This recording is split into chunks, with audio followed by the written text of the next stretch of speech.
Hello viewers, আসসালামু আলাইকুম। Medicine জিজ্ঞাসা চ্যানেলে আপনাদের স্বাগতম। আজকের ভিডিওতে জানব আমাদের মানবদেহের প্রধান অঙ্গগুলো কী কাজ করে এবং কিভাবে কাজ করে।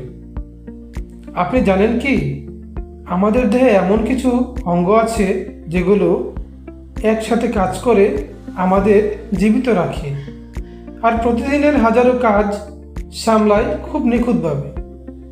আজ আমরা জানব মানবদেহের সবচেয়ে শক্তিশালী 7টি অঙ্গ সমূহ সম্পর্কে।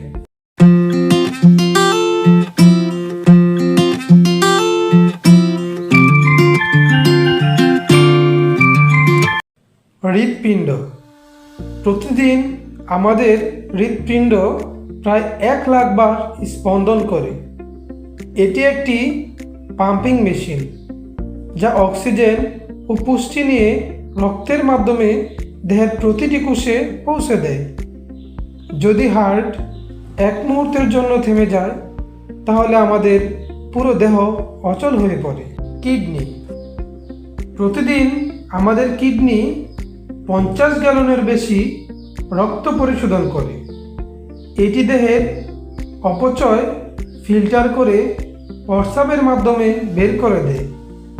শুধু তাই নয়, এটি আমাদের দেহের রক্তচাপ ও লবণের ভারসাম্য নিয়ন্ত্রণ করে। যকৃৎ বা লিভার। যকৃৎ বা লিভার আমাদের দেহে সবচেয়ে বড় অভ্যন্তরীণ অঙ্গ।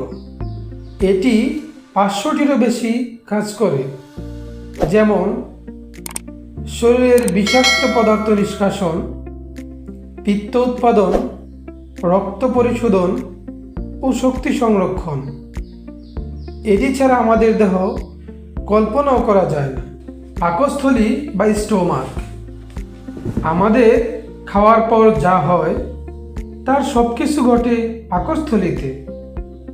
এটি খাবার গলিয়ে আমাদের দেহের জন্য পুষ্টি তৈরি করে। পাকস্থলীর অ্যাসিড এতটাই শক্তিশালী যে এটি একটি লোহার টুকরাও গলিয়ে ফেলতে পারে। ফুসফুস বা লাঞ্চ। ফুসফুস আমাদের শরীরের অক্সিজেনের দরজা। প্রতিদিন আমরা প্রায় 20,000 বার শ্বাস নিই। ফুসফুস বাতাস থেকে অক্সিজেন গ্রহণ করে এবং আমাদের দেহ থেকে কার্বন ডাই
কিভাবে জাদুকরী পর্যায়ে কাজ করে আমাদের শরীরকে সুস্থ রাখছে। আমাদের ভিডিওটি যদি ভালো লেগে থাকে তাহলে অবশ্যই চ্যানেলটিকে সাবস্ক্রাইব করে দিন। পরবর্তীতে কোন বিষয়ের উপরে ভিডিও চান কমেন্ট করে জানান।